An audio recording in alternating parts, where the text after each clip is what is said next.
Hey everybody, mel0n here. Welcome back to another video. Today we're going to be doing a deep dive on the Pulsar X2H, one of the most unique shapes that Pulsar has released in 2023, and I guess 2024 if you count the ES edition that just recently released. Now, I have really enjoyed my time on the X2H. This is a fantastic mouse with a really cool shape. However, it has one very critical Achilles heel with a design decision that Pulsar has decided to implement on the X2H that has just ruined the mouse for me, unfortunately. So I'm going to talk about that a lot more during this video, and I will have a separate video talking about how to fix this issue as well, so stay tuned for that. Now, just before we get into it, just a couple quick housekeeping things. Thank you very much to Pulsar for sending this X2H out for review. I greatly appreciate it. As always, reviews are not going to be unbiased regardless of a free or discounted unit, and if Pulsar knew what I was going to say about the X2H in this video, they probably wouldn't have sent me one. As always, this video will be fully subtitled and timestamps will be available down in the description if you're looking for a particular topic. Now, in this video, I'm not going to be covering the unboxing experience and that kind of stuff because I already did a video on that. If you want to see the unboxing experience and me talking about the accessories and that kind of stuff, you can go and check that out. Today's going to be focusing on the mouse itself. So that's all the housekeeping things. Let's go ahead and get right into it. Let's first talk about how the X2H performed in game and during my testing. Now, overall, the X2H performed exceptionally well in pretty much every single game I tested. I actually broke quite a few very long-standing Kovacs PBs, like very long-standing Kovacs PBs with the X2H specifically. Now, a lot of that was due to just how comfortable the mouse was for my hands, because this is designed for a claw grip and palm claw grip, and I am a claw grip player, so it makes sense it would perform extremely well. For whatever reason, I found the X2H really worked exceptionally well for Valorant. I don't know why, but I always felt like my shot was a lot more consistent in Valorant or for like static tasks. It was still really good for dynamic and tracking, but Valorant was a bit of an oddity because I always felt really good with that on the X2H. It was like a comfort mouse for that game, which is kind of odd. The only real downside of my experience with the X2H was the sticky click issue. Now, the sticky click issue, I'm going to talk about that a little bit more later, but basically what happened is the first month and a half of me having the X2H, I had no problems, and then the sticky click issue started to develop around month and a half to 2 months into my testing. That's again why this video took so long for me to do, because I had to do a bunch of testing on how to fix that, but that was like the only downside I had on the mouse. Now, you can fix the sticky click issue and you can do a bunch of stuff to that, which I'm going to talk about later in this video, and the mouse is still usable after that. It still does perform very well, but you have to void your warranty to actually do that, which is a whole other conversation, so I'll talk about that a little more in this video. But overall, the mouse did perform exceptionally well. I really love this shape. It's just a great shaped mouse. I wish it didn't have the sticky click issue, but that's a whole conversation for another time. Now, the shape of the X2H is a semi-familiar shape. It is very similar to the shape of the X2V2. However, there is some big changes in terms of the hump design and the overall narrowness of the mouse itself. Now, this is a right-handed symmetrical mouse. Technically speaking, you can use this as a left-handed ambi mouse, but you will not have access to the side buttons. Now, the X2H does come in two sizes. There is the size 1, which is the mini version, which is 115 millimeters long, 62 millimeters wide, and 38 millimeters high. And then there is a size 2, which is the medium edition, which is 120 millimeters long by 64 millimeters wide by 39 millimeters high. Now, the highlight of the X2H's shape is the high hump design of the shell. Now, compared to the X2V2, the shell peaks similarly in the same area of the top of the shell, just behind the rear side buttons. But the biggest difference is that the hump on the X2H slopes a lot slower than the X2V2's hump, as well as the hump widens a little bit more towards the end of the mouse, where the X2V2 remains quite narrow and has a gradual slope. Now, this widened, gentle slope towards the back of the mouse is what makes the X2H so optimized for claw grip and claw palm, which is the optimized grip style for this mouse. Another change between the X2H and the X2V2 is that the middle of the mouse is slightly thinner and more hourglass than it was on the X2V2 as well. Now, as an aggro claw grip user with 7.5 by 5 inch hands who commonly has issues holding symmetrical mice, the X2H is a notable exception because this mouse just feels incredibly comfortable. The higher and wider rear gives an insane amount of contact for my thenar and middle thenar region of my hands, while the slight wideness from the flarets towards the rear of the shell give contact area for my thenar and thenar eminence of my hands, which just makes this mouse feel like an absolute glove. It is easily the most comfortable symmetrical shape I've ever used, which is awesome to see, because again, I do struggle a lot of the time using symmetrical mice, so having such a well-optimized mouse like this is awesome to see. Now, despite Pulsar saying that the X2H is optimized for claw, and palm, it turns out that this mouse is actually a lot more universal with its grip compatibility than advertised. If you have medium to medium large hands, you can easily palm grip the X2H if you wanted to. It will just depend on your finger length. You can also fingertip grip the X2H if you have larger hands. Now, the medium version is going to be fingertippable for large hands. There's the mini version for fingertip grippers with medium and small hands, but the shape is actually very fingertip grippable because it's very comfortable with this kind of narrowness towards the middle. So it actually is a very comfortable mouse for that as well. Now, since the X2H's shape is very universal with its grip compatibility for small and medium-sized hands, claw grip, palm grip, and fingertip grip will be usable with either the medium or the mini size of the X2H. Mrs. mel0n, who has medium-sized hands, actually really liked the shape of the medium version of the X2H. She said it fits her hands very well, and she was able to palm grip it no problem, and she traditionally uses an X-Lite V1, and she loved the shape of the X2H medium. So depending on your hand size, you can do pretty much any grip you want on this mouse. It is a very universal grip. Overall, the shape is fantastic and very compatible with a variety of grip styles, which is fantastic to see from Pulsar. It's like an X2 V2, but with a higher rear hump, which is exactly what this mouse is. So you get the universal grip compatibility of the X2 V2, but you get a little bit more support for bigger hands with the raised hump towards the rear. Now, one of the things that makes the X2H so easy to use and so easy to grip for a lot of different hand sizes and grip sizes is the coating. So let's talk about that next. All right, so I have the white version of the X2H here, and I'm going to be comparing this directly to the black coating on the X2 V2. Now, between them, the grip is very similar, but the white coating feels more chalky, where the black coating feels more of a matte kind of texture. For dry hands, the white coating is really good. The problem with it is that once your hand gets moist and you have any kind of sweat or outside moisture affecting this, it becomes kind of slippery. It's not nearly as bad as any of the other coatings in the market. The X2H white coating is still really solid, but compared to the black coating in the X2 V2 from Pulsar, it's pretty obvious which one is better.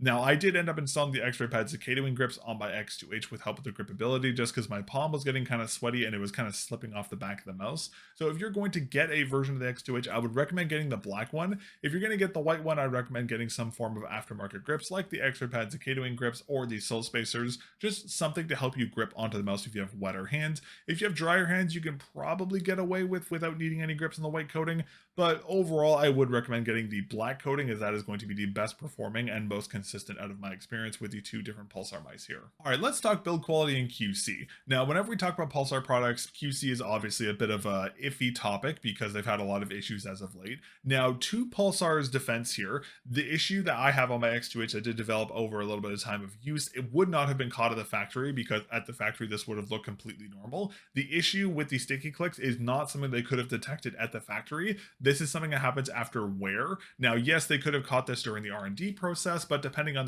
their facilities and how they're doing it, they may not have caught this. So it's one of those situations where it's like a perfect storm, where it's not something you can check at QC, it's something that develops over time. So in their defense, they did QC the unit properly, but also at the same time, they did also mess up in terms of their R&D testing, because there is obviously a long-term issue on these mice.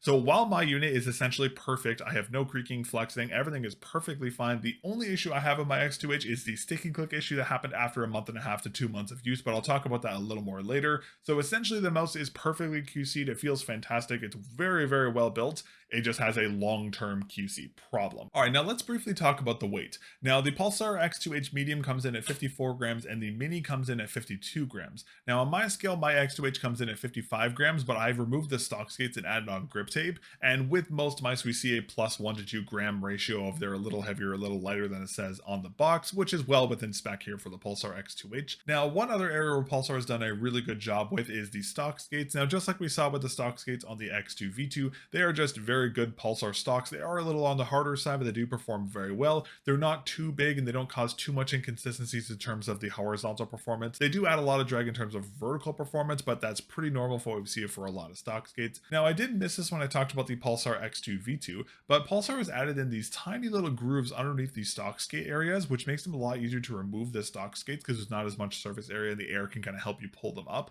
which is a really cool feature to see. This does make replacing the stock skates or just removing them to service the mouse and put them back on really easy to do, which is really cool to see. Obviously, other brands have done this before. This is not unique to Pulsar, but this is the first time I've seen it and experienced that on a mouse. So this is really cool to see from Pulsar. It would be nice to see other brands do the same thing as well. Now, I did remove the stocks and install the X-Ray Pad Obsidian dots because I was testing those at the same time I was testing the X2H. So if you want to see my review of those, they'll be coming up in a couple weeks. But overall, the stock skates were very solid. Removing them is very simple, and applying aftermarkets is very easy as well. Overall, really good implementation. No problem with the skates or the skate positioning or skate design. It's honestly just pretty much perfect. So great job to Pulsar there. Alrighty, let's talk about the main clicks and this unfortunate design decision that has happened on the Pulsar X2H and some of Pulsar's other mice. Now, to get started, I'm just going to give you a quick sound test here.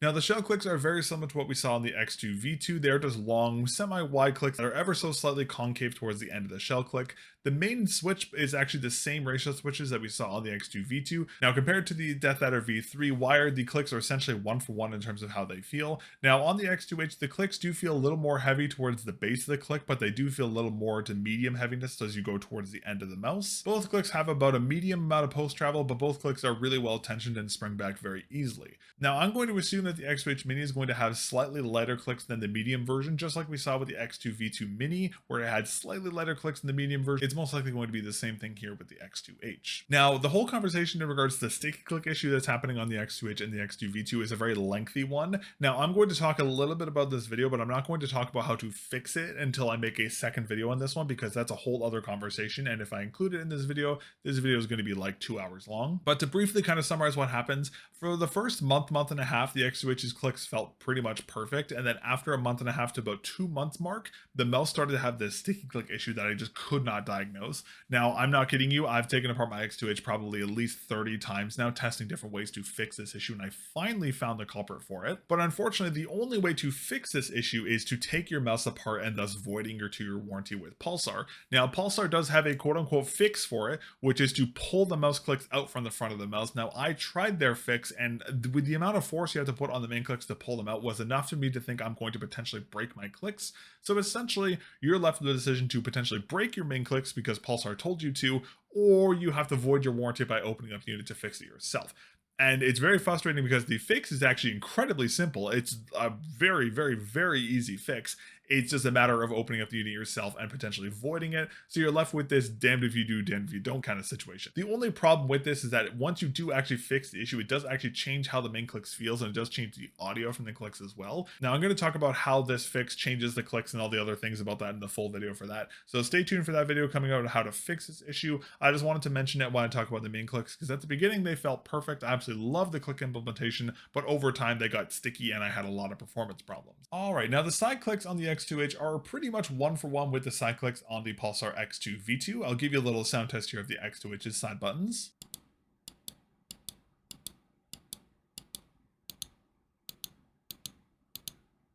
Now, the shell buttons are the same pill-shaped ones that we saw in the X2V2, but they're a little larger. Now, since I have the white coating on these buttons, due to their rounded nature, they can be a little slippery at times. The black coating didn't have this issue. Now, I don't mind the side button design too much, but I do wish it was a little flatter to give it a little more surface area to make it a little more usable on both the white and black coatings. Again, it's a pretty minimal thing, but I will say, to Pulsar's credit, these side buttons are anchored extremely well. They don't have any wobble. They are using the 1 white dot switches, and the implementation is very good. They have very little pre and post travel. Now, as you see with a lot of side buttons, you can force the side clicks into the shell to add more post travel, but you have to do way more actuation force on that you would have to do during normal use. But overall, the side clicks feel very solid. The only gripe I have about them is the roundness of the shell buttons. If they were just a little more flattened towards the top to give a little more surface area, they'd be significantly better. I said the same thing when I did my review of the Pulsar X2V2. I'm saying the same thing here, and I'll probably be saying the same thing when I get my hands on the X-Lite V3 as well. So hopefully Pulsar fixes those for the future versions of these,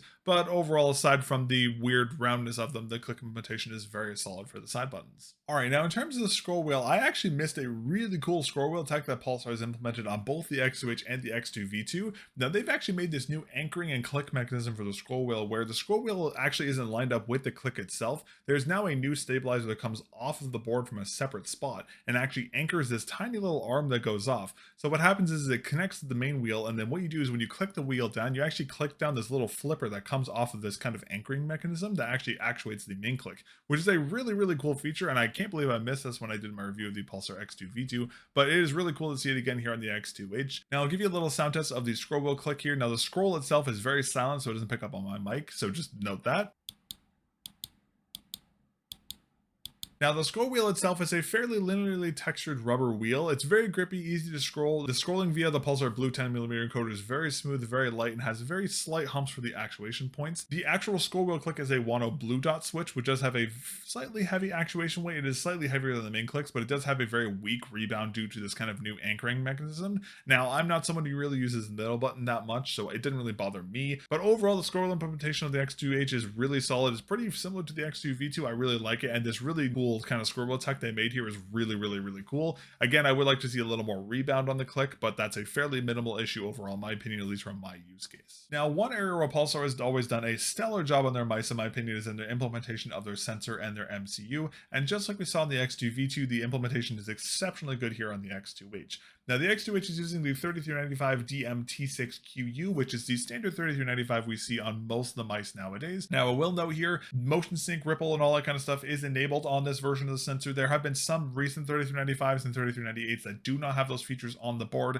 They are here on the X2H, just like they were on the X2V2, which is nice to see. Now, one thing that has changed that I didn't notice with on the X2V2 was that the MCU has actually been changed. Now, traditionally, we see the Nordic 52840 on most mice nowadays, but this is actually using the Nordic 52833. Now, this is a slightly lower power version of the 52840. It does have lower flash cache and lower memory. Now, this is the same MCU that is in the Rapo VT9 Pro, and one issue I had with that is because I didn't have the 4K dongle to test it, I was concerned about the 4K performance with this lower memory and just like being a slightly lower powered chip, but it turns out with the 4K Pulsar dongle, this mouse has actually performed exceptionally well. So I was a little concerned about that initially, but regardless of it not being the standard 52840, the 52833 still works perfectly fine. I've had no issues, and compared to the other mice that I have that have the 52840, they've all worked extremely well. Now, also with this, because it's a Nordic MC, you're getting the same power efficiency, which is great to see. So overall, the 52833 worked really well. Again, I have a kind of a bias towards the 52840 just because I've used it so many times, but it performed completely fine here in the X2H, and I have no issues with it, even on high polling rate, which is really cool to see. Now, the X2H's battery is extremely good. Now, this is using the high efficiency Nordic MCU, as we just mentioned, plus a 3395, and it has a 300 milliamp battery. Now, just like the X2V2, the X2H does have exceptionally good battery life. This is rated for 100 hours on 1K polling rate, and from my experience, the battery life is actually slightly above that. Mine was actually more around the 110 to 115 hours. Now, I did only test the battery on 1K polling rate. I did not test 2 or 4K polling rate, but it's pretty straightforward. It usually halves or quarters your battery life depending on what level of usage you're doing. But keep in mind, you're not going to get the same 100 hours of battery life on 4K and 2K polling rate. It'll be slightly lower than that. But overall, the battery is extremely well implemented, just like we saw in the X2V2. So great job to Pulsar there. They've done a fantastic implementation here on the X2H. Now, in terms of onboard controls, the X2H is identical to the X2V2. All we have on the bottom is a DPI button and a power slider. Now, just like I said when I reviewed the X2V2, it'd be really nice to see Pulsar add an option to rebound this mouse on the bottom of the mouse to change polling rate or something else, because having it just be DPI is kind of useless because I really don't see a lot of people nowadays running more than one DPI profile. It would be nice to see this have an option to change the polling rate from maybe 1K to 4K or 2K when using the extra dongle. Now, speaking of the software, the Pulsar software is extremely lightweight, very simple. The X2H does have 5 onboard memory profiles. That'd actually be something really cool to see if you're running multiple profiles on your mouse. Maybe you could hold the DPI button on the bottom for like 2 seconds, it would swap your profile. That'd be something cool to see. But overall, the software experience is very solid. There's realistically no problems with it in any way, shape, or form. Very straightforward, very lightweight, very easy to use, which is great to see. Now, I will say when you get your X2H out of the box, just note that the debounce setting on the mouse is set to 3 ms. Be sure to adjust that as needed to whatever you would like. All right, let's talk repairability. Now, just like we saw with the X2V2, the X2H is an incredibly easy to service mouse, which works out really good in Pulsar's favor here, because you are at some point during your ownership probably gonna have to crack this thing open to fix your main clicks at some point. So thankfully, Pulsar made this very easy to service. Now, it can be kind of hard to take it apart the first time because it is a little rigid, but once you know how to take it apart, it is very easy to service. A lot of the parts are very easy to be swappable. Pretty much the only things you can't change is the scroll wheel encoder, the sensor, the MCU, and the switches are on little plastic clips. I believe you can take them off, but I'm not going to try on my unit because I'm probably going to break them because I have big hands. But it is a very easy to service unit overall, which is great to see from Pulsar. Now, as always, I will have a full teardown of the X2H, teaching you guys how to take this unit apart and service if you need to. Now, that will be separate from the main click video. That's going to be 2 separate videos. So I will have a regular teardown, and then I will have a video specializing on how to fix the main click issue. So keep in mind, there's going to be 2 videos, but if you guys want to learn how to take this mouse apart, I will have videos coming up very soon. Alrighty, let's talk final thoughts here. Now, the X2H is, this is so hard for me because I love this mouse. This is genuinely one of my favorite mice of all time. But I'm in a position where I'm comfortable taking apart a mouse, and I'm okay taking apart a mouse and taking components out of a mouse to fix a problem, where I can't recommend a consumer audience to do that. So while I love this mouse and while I'm comfortable fixing my own mouse, I can't recommend this mouse to other people because it's not fair to recommend a mouse that has a critical design problem that Pulsar has not fixed to this date from my knowledge. And I'm going to say, do not buy this mouse. And that also goes with the X2A and the X2V2. Do not buy these mice. They all have the same sticky click design flaw issue. It's not worth you spending $99.95 USD on a mouse that has a critical problem that just should not be there. There are way better options on the market that do not have these critical QC problems, and Pulsar should not have released his mouse in this state, because again, credit to them, it wouldn't necessarily have showed up during their initial QC and R&D, but at the same time, this is stuff you should be testing for, and if my unit already has this issue within 2 months of usage, they definitely should have showed up on their side. So that is why I'm going to say do not buy this mouse under any circumstances. Now, just to be abundantly clear, because I know some people in the peripheral community are kind of crazy, the only reason I'm releasing a guide on how to fix the issue with the Pulsar X2H and the sticky clicks and all that kind of stuff on all of Pulsar's mice is for people who have already bought their mice and the issue has developed over time. It is not there as a, oh hey guys, this mouse is perfect but I can't recommend it, oh, I'm so sad, also here's a video how to fix it. This is not that situation in any way, shape, or form. I'm just trying to get knowledge out there to the community of how to fix an issue for people who have already sunk money into the Pulsar mice. If you are looking for a mouse, do not buy the X2H, X2V2, or the X2A. They all have the same problem. Buy another mouse from another reputable manufacturer that does not have a crippling QC problem that should have been caught during development. All right, but that is everything for me for today. I'm going to stop ranting about Pulsar's QC, and I'm really hopeful that Pulsar fixes this issue on the X2H V2 that's supposed to be coming out later this year, and all the other Pulsar mice as well, because I swear to God, if I see the same problem on those mice, I'm going to lose my mind. But that is what it is. Anyways, that's all for me today. Thank you very much for watching. I greatly appreciate it, and I'll catch you guys in the next video. Peace.